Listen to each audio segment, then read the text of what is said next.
नमस्कार, दैनिक shift time में आप सभी का बहुत बहुत स्वागत है। देश के प्रधानमंत्री जी का नारा था बेटी बचाओ और बेटी पढ़ाओ। बेटियों के लिए काफ़ी सारी स्कीम्स भी निकाली गई, उनके लिए बड़े बड़े सख्त कानून भी बनाए गए ताकि आने वाले समय में बेटियों के साथ कोई भी इस तरह की अप्रिय घटना ना हो। पर वहीं दूसरी तरफ अगर बात करें, समाज में अब आज भी ऐसे कुछ लोग हैं जो बेटियों के साथ हरासमेंट करते हैं, चाहे वो प्लेग्राउंड हो, चाहे वो कोई वर्किंग प्लेस हो, चाहे अन्यथा हो, पर उन लोगों पर लगाम क्यों नहीं कसी जाती। प्रधानमंत्री जी का नारा बेटी बचाओ बेटी पढ़ाओ, बेटियां पढ़ भी रही हैं, उन्हें बचाया भी जा रहा, पर उन्हें आगे लाने का जब बात आती, कुछ ना कुछ ऐसी घटनाएं हो जाती, कई बेटियों का मनोबल टूटता है। पिछले साल की अगर बात करें, कुछ बच्चियों ने जो कि हक्कू स्टेडियम के बाहर कुछ पोस्टर्स लगाए थे कि उन्हें प्ले ग्राउंड में वहां पर अंदर जो स्टेडियम के अंदर उनके शरीर को लेकर अभद्र भाषा का प्रयोग किया जाता था, उन्हें सेक्सुअल हरासमेंट की जाती थी। पर उसी के चलते एक्शन तुरंत होना चाहिए था। पर अफसोस की बात है कि के स्पोर्ट्स काउंसिल कहीं ना कहीं कानों में तेल डालकर यानी कि सोई है और कहीं ना फॉर ग्रांटेड इस मुद्दे को ले रही है। आज फिर से सिख प्रोग्रेसिव फ्रंट की तरफ से इस मुद्दे को उजागर किया गया, क्योंकि फिर से उन बच्चियों ने लिखित में इन्हें बाय पोस्ट कुछ तथ्य भेजे हैं। चलिए, इस समय बलविंदर जी है।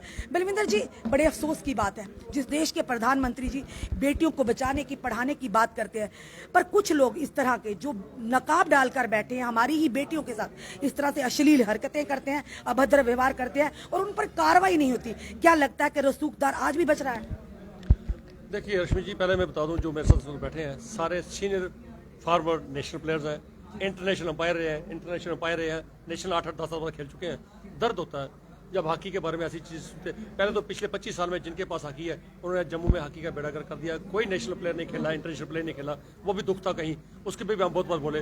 लेकिन अब मसला बहुत संजीदा है।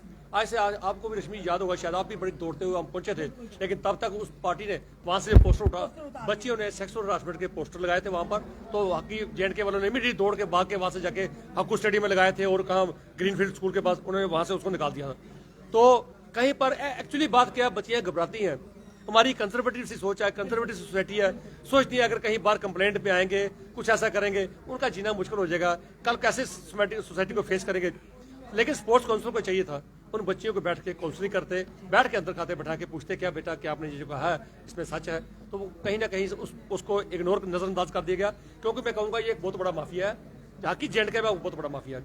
हॉकी JNK में पहले जम्मू कश्मीर से बत्रा साहब रहे, यहीं से उठ के वो हॉकी इंडियन ओलंपिक एसोसिएशन तक पहुंचे, IHF के प्रेसिडेंट बने, और ये जम्मू में हॉकी, मैं कहूँगा एक तो पहले आज से कुछ देर पहला जम्मू कश्मीर के वहां पर CBI में हॉकी इंडिया के ऑफिस बीयर्स के खिलाफ FIR रजिस्टर की गई फॉर मिसअप्रोप्रिएशन ऑफ फंड्स।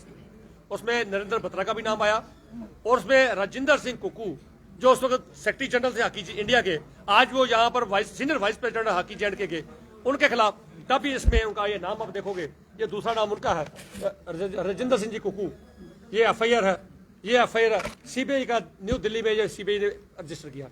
और ये जब रजिस्टर हुआ FIR, सब ने उनको सीनियर ने उनको कहा, बत्रा साहब को, आप इमीडिएटली छोड़ दीजिए, यहाँ हम आपको निकाल देंगे। उन्होंने अपनी इंडियन ओलंपिक एसोसिएशन से भी और भी जिस बॉडी के वो हेड करते थे, उन्होंने इमीडिएटली उसको रिजाइन कर दिया। और मैं समझता हूँ ये एक मॉरल बनता है कि आप उसको छोड़ दीजिए, ठीक है, उन्होंने क्विट कर दिया। लेकिन मैं हैरान हूं कि जिस शख्स का बत्रा साहब के साथ जिस शख्स का वहां पर भी नाम था, उस शख्स ने ना तो रिजाइन किया, और आज भी जम्मू में हॉकी JNK का वो सीनियर वाइस प्रेसिडेंट बन के बैठा हुआ। तो स्पोर्ट्स काउंसिल के पास क्या इतनी भी कोई ताकत नहीं है कि जिस शख्स के पास पर्चा लगाओ, जिसके ऊपर एलिगेशन लगे हो, आप उसको अभी भी कंटिन्यू कर रहे हो? इसके अलावा बच्चियों ने जो लास्ट ईयर भी पर्चा लगाया, LG साहब ने, मैं ये भी कहूंगा, आज से 1 साल पहले 1.5 साल पहले हमने बड़ी कोशिश की, एक नई स्पोर्ट्स पॉलिसी बनी। क्योंकि ये चीजें क्यों पनपती हैं, ये पॉलिसी बनी भाई कोई भी इलेक्शन फ्री एंड फेयर होगी, हमेशा बंद कमरों में नहीं होगी। उसके बावजूद बाकी जम्मू कश्मीर की सारी एसोसिएशन की यहाँ स्पोर्ट्स काउंसिल ने कराई, यहाँ पर जम्मू स्टेडियम में कराई, इन्होंने यहाँ से शिफ्ट किया वेन्यू। ये हर साल श्रीनगर 2-3 साल के बाद जब इलेक्शन होती है, श्रीनगर बंद कमरों में होटलों में होती है। और एक चीज ये भी आपको पहले बताऊंगा, बाकी बात पे आऊंगा, जब इन्होंने वहां वोट होती है, हमारे जम्मू कश्मीर के जितने क्लब थे बाकी, जो इनको पता हमें वोट नहीं करेंगे, हमारी पॉलिसी के खिलाफ है, हमारे खिलाफ है, हमारे एटीट्यूड के खिलाफ है, वोट नहीं करेंगे, सारे क्लब हमारे डिसबैंड कर दिए। अपने 42 क्लब 42 क्लब रजिस्टर करके उनके नाम, वो प्लेयरों की, वो उन क्लब्स की कहीं पर भी स्पोर्ट्स में पार्टिसिपेशन नहीं है। आप जाके सवाल पूछिए मैडम सेक्रेटरी को, भाई वो 42 क्लब जिन्होंने इनको वोट किया, वो सिर्फ वोट बैंक के लिए ही बनाए हैं, कागजों में ही वो क्लब बनाए। मैं मैडम को भी चैलेंज करके आप ये पूछता हूँ, मैडम जी अगर वो 42 क्लब इनके जिंदा है, कागजों पे नहीं है, जिंदा है ग्राउंड पे, हर क्लब में रश्मि जी 16 प्लेयर होते हैं, तो कम से कम 600, 650, 700 प्लेयर बनता है। जम्मू कश्मीर में 100 से ज्यादा प्लेयर नहीं है जम्मू कश्मीर में, तो ये 700 प्लेयर कौन से हैं? मैंने आरटीए लगा के नाम पूछने की कोशिश की कि मैं ये नाम बताइए कि ये 700 प्लेयर कौन है, ये 42 वोटर कौन है जिनके क्लब है, वो प्लेयर कौन है? नहीं निकला कुछ भी। तो आज भी स्पोर्ट्स काउंसिल को कंटिन्यू करने दे जा रही है। हरजिंदर सिंह कुक्कू के घर से हॉकी चेन के पिछले 25 सालों से चल रही है। सेक्टर 2 गली नंबर 3 इसका ऑफिशियल एड्रेस है, वही हॉकी चेन का एड्रेस है। 25 साल तक, आज वो शख्स 70 क्रॉस कर चुका है, आज भी वो हॉकी को आपने क्यों कंटिन्यू करने दिया जा रहा है? कोई पॉलिसी है कि नहीं है? दूसरा जीएस बख्शी जो सेक्रेटरी था इसका पहले हॉकी जेएंडके का, आज उसने अपने बेटे को बना दिया। प्रधानमंत्री जी, आप भाषण बहुत अच्छा करते हो, बड़ी अच्छी लगती है बातें सुन के। आपने कहा था वंशवाद ने हमारे देश को दिमक की तरह खाया है, वो चाहे स्पोर्ट्स हो, चाहे सियासत हो, चाहे किसी भी, तो ये स्पोर्ट्स को भी वंशवाद ने खाया। इस जम्मू कश्मीर में मैं पूछता हूँ आप एलजी साहब से, मैं मैडम सेक्रेटरी से पूछता हूँ कि ये 25 सालों से यही शख्स क्यों है? हाँ, रहने चाहिए। कब जम्मू के प्लेयर इंटरनेशनल लेवल पे कोई एक्सेल करके आए, यहां से कोई 10 प्लेयर पिछले 10 सालों में गए हो? बिल्कुल नहीं। रश्मि जी, पिछली प्रेस कॉन्फ्रेंस में कहा था ये इनकी मेंस की बैन हॉकी के जो गए थे 78 गोल उनको पड़े थे। आज भी एक परफॉर्मेंस आपको इनकी बता दूं, इनकी परफॉर्मेंस है कि इनकी परफॉर्मेंस ये है, अभी बच्चियों की, जूनियर्स की बच्चियों की टीम बाहर गई, पहले तो उन्होंने उनकी रिजर्वेशन कराई, वो बाथरूम के आपके नीचे जमीन पे बैठ के गई। इनको 3 टायर इनकी एंटाइटलमेंट है, 3 टायर एसी 3 टायर की इनकी रिजर्वेशन कराई, बच्चियां नीचे बैठ के गई। जो वहां पर गोल हुए, हिमाचल प्रदेश से 21-0 से आ रहे, कर्नाटका से 13-1 से आ रहे, और पांडिचेरी से 6-1 से आ रहे। परफॉर्मेंस हो तो हम भी कहें ठीक है जी परफॉर्मेंस है, कोई बात नहीं, पैसे भी खा के कोई बात नहीं। परफॉर्मेंस ही 0, उसके बाद स्पोर्ट्स काउंसिल उनको सपोर्ट करे, तो ये कहीं ना कहीं हैरान करने वाली बात है। अब ये जो मुद्दा, जिस मुद्दे पे आज मैंने प्रेस कॉन्फ्रेंस की है, ये जम्मू की बच्चियों ने हॉकी में जो यहाँ खेल के आई, एक तो उन्होंने ये कंप्लेंट की भाई हमने जिन जिन बच्चियों की स्क्रीनिंग होती है, कैंप लगते हैं, जो स्क्रीनिंग में पार्टिसिपेट करती है उनको कईयों को ड्रॉप कर दिया जाता है, दूसरी कुछ अपने चहेते प्लेयरों को उसमें डाल देते हैं। ये भी बच्चियों के साथ तभी ये होता ना, जब सिलेक्शन आपकी फ्री नहीं है। सिलेक्शन को इनका सिलेक्टर कौन है? जो इनका कैशियर है, जिसने मेरी तरह कभी जिंदगी में हॉकी पकड़ी नहीं, वो इनकी सिलेक्शन करता है। तो 21 को तभी खाएंगे ना, अगर आपकी सिलेक्शन फेयर हो, आपकी टीमें ठीक बने, स्पार्सी ना हो, डिजर्विंग को लो, तो हॉकी की प्रमोशन होगी। तो आप बच्चियों ने एक तो वो कंप्लेंट की, दूसरा एक बच्ची ने कंप्लेंट किया कि इन्होंने सेक्सुअल हरासमेंट की है मेरे साथ। जब स्टेडियम में आते हैं, पहले तो यह भी मैडम को पूछता हूं, किसी भी एसोसिएशन को स्टेडियम में किसी को कमरा लाट नहीं किया गया, इनको स्टेडियम में कमरा लाट कर दिया गया। 5-7-10 लोग बैठ जाते हैं, बच्चियां खेलती हैं, उनके सिर पे बैठ जाते हैं, तेरी निकल छोटी है, तेरी पैंट टाइट है, तेरी शर्ट ठीक। ये कौन होते हैं किसी पे फप्तियां कसने वाले? इनको किसने ऑथराइज किया स्टेडियम में जाके बैठने की? वो वहां कोच जाता है, ये ऑफिस बीरर वहां नहीं जाते, ये क्या करने जाते हैं वहां पर? सो क्यों स्पोर्ट्स काउंसिल ने वहां इनको रूम दिया? किस लिए दिया? बच्चों के रूम में जाके देखेंगे, चेक करेंगे, क्यों जाएंगे बच्चों के रूम में? तो बच्चियों ने हार के एक स्पोर्ट्स काउंसिल को, आज से कोई लगभग 1 महीना पहले 2 जून को बच्चियों ने कंप्लेंट की मैडम के आगे, भाई शख्स ने सेक्सुअल हरासमेंट किया हमारी, इसके ऊपर केस एक्शन लिया जाए। तो हम पता नहीं मैडम ने कोई कमेटी बनाई या नहीं बनाई, कोई स्टेटमेंट ली नहीं ली। तो उन बच्चियों ने हार के, रफी जी मुझे एज एन एक्टिविस्ट समझ के, अपना बड़ा बुजुर्ग समझ के, भाई ये सोशल एक्टिविस्ट है, हर बात पे बोलता है, मुद्दे उजागर करता है, तो उन्होंने मेरे घर में ये मुझे स्पीड पोस्ट भेजी। ये उसकी ये भी है, ये उसकी सीट भी है, उसकी सीट है, और उन्होंने ये लेटर भी लिखी। इस लेटर के नीचे बेशक उन्होंने नाम लिखे, लेकिन मैं नाम के ऊपर कलर कर दिया क्योंकि बच्चियां हमारी हैं, उनका नाम उजागर नहीं करना। तो ये उन्होंने मुझे लिखा कि बरिंदर जी हमारे साथ ये सरदार हरजिंदर सिंह कुक्कू है, सेक्सुअल हरासमेंट किया, हमने मैडम को कंप्लेंट किया, उस कंप्लेंट की जो मैडम को किया उसकी कॉपी भी उन्होंने मुझे भेज दी, और अब उन्होंने ये उस मैडम को सेक्रेटरी स्पोर्ट्स काउंसिल में भेजी, और अब उन्होंने अनुराग ठाकुर जी को भी भेजी है। इन्होंने मुझे लिखा भाई आपसे हमें उम्मीद है, क्योंकि सरकार कुछ नहीं किया, सेक्रेटरी स्पोर्ट्स काउंसिल ने कुछ नहीं किया, आप हमारी मदद कीजिए। और मैं आज आपके माध्यम से यह दरख्वास्त करता हूं, मैं दरख्वास्त करता हूं सेक्रेटरी स्पोर्ट्स काउंसिल से इमीडिएटली इनके एक्शन लिया जाए। एक चीज बोलूंगी कि स्पोर्ट्स काउंसिल की क्या मजबूरी है?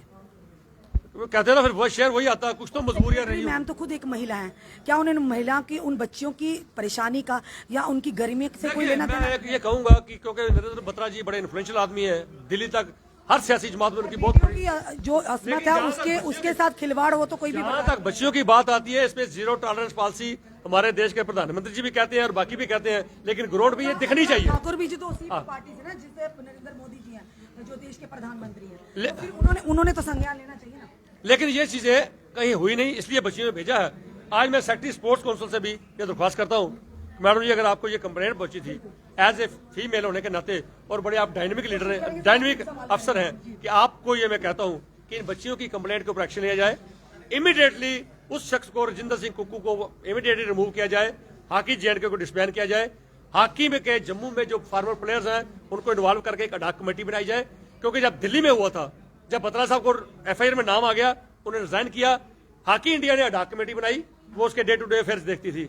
और मैं सेक्रेटरी काउंसिल को भी वार्न करता हूं कि अभी आने वाले टूर्नामेंट कश्मीर में होने जा रहे हैं, अगर इसी को हॉकी J&K को ही अलो किया गया, इन्हीं शख्स को जिनके जो इतने दागदार शख्स हैं, इनकी एज 70 से भी हुआ, और छोटी बच्ची 17 साल की बच्ची अगर एलिगेशन किसी शख्स पे लगाती है, तो मैं समझता हूं इसके लिए हम सब जम्मू वासियों को पहले तो एक समय था बच्चियां हॉकी में भी आती थी, स्पोर्ट्स में बड़ा कम आती थी, पर वो आना शुरू हुई। किस तरह से बच्चियों का मनोबल टूट रहा है, उनके माता पिता का मनोबल टूट रहा है, ये सारी हरकतें देखिए बिल्कुल मैं समझता हूँ हर स्पोर्ट्स में कहीं भी अगर जब ये बातें बाहर जाती हैं तो कहीं ना कहीं पेरेंट्स परेशान होते हैं कि हम बच्चियों को भेजे ना भेजे, हमारी बच्चियां सेफ हैं कि नहीं है, तो माँ बाप के लिए बड़ा एक संवेदना का विषय बन जाता है। तो उसी की संवेदनाओं को देखते हुए, बच्चियों की संवेदना को देखते हुए, मैं सेक्रेटरी स्पोर्ट्स काउंसिल को, LG महोदय को, अनुराग ठाकुर जी को ये दरख्वास्त करता हूँ, इसके ऊपर इसको सीरियसली ले, इसके ऊपर एक्शन लिया जाए, हॉकी J&K को डिसबैन कर दिया जाए, अडाक बॉडी बनाई जाए। अगर कोई कुछ नहीं करेगा तो मैं बच्चियों को, जिन्होंने मुझे अपना बुजुर्ग सीनियर समझ के ये अगर कंप्लेंट की है, मैं इनको आश्वासन देता हूँ अगर इनकी कंप्लेंट में सदाकत है, ये पुलिस के आगे स्टेटमेंट देगी, तो डेफिनेटली इनका केस मैं पुलिस अथॉरिटीज तक लेके जाऊंगा, इनके ऊपर FIR रजिस्टर करवाएंगे, जो भी मैक्सिमम मैं उन बच्चियों की हेल्प कर सकता हूं उसके लिए हम आगे आएंगे, बशर्ते ये बच्चियां अपनी स्टेटमेंट देंगी। क्योंकि मेरा काम किसी के ऊपर एलिगेशन नहीं लगाना, अगर बच्चियों ने एलिगेशन लगाना है तो बच्ची ऐसे साबित करेंगी भाई हमने ये एलिगेशन लगाया और ये दुरुस्त है, तो मैं बच्चियों के साथ खड़ा हूं। बलविंदर सिंह जी ने खुलासा किया, जिस तरह से पहले भी अगर पिछले साल की बात करें तो स्पोर्ट्स यानी कि आपको स्टेडियम का कुछ बच्चों ने एलिगेशन किया था कि उन्हें सेक्सुअल हरासमेंट की जाती है। वहीं दूसरी तरफ स्पोर्ट्स काउंसिल पर भी बड़ा सवाल खड़ा होता है कि आखिर क्यों उन लोगों को शील्ड किया जा रहा है जो पहले से ही दागदार या इस तरह की अश्लील हरकत करते हैं हमारी बच्चियों के साथ करें। और वहीं दूसरी तरफ सेक्रेटरी स्पोर्ट्स काउंसिल एक खुद महिला होकर दूसरी महिलाओं की गरिमा को आखिर क्यों नहीं समझ, क्यों नहीं एक्शन हो रहा उन लोगों पर जिन पर वो लगातार उन्होंने आरोप लगाए कि उनके साथ सेक्सुअल हरासमेंट होती है। चलिए देखते हैं, आने वाले समय में कोशिश करेंगे, हम भी सेक्रेटरी स्पोर्ट्स काउंसिल से बात करने की कोशिश करेंगे, आखिर क्यों नहीं उन बच्चियों की कंप्लेंट पर गौर किया गया, क्यों नहीं नजरअंदाज किया जा रहा, आखिर क्या स्पोर्ट्स काउंसिल की मजबूरी है। अपने कमेंट, अपने सुझाव हमें जरूर दीजिए, इस वीडियो को जितना हो सके शेयर कीजिए। जुड़े रहिए हमारे साथ अगले अपडेट के लिए। जय हिंद, जवान।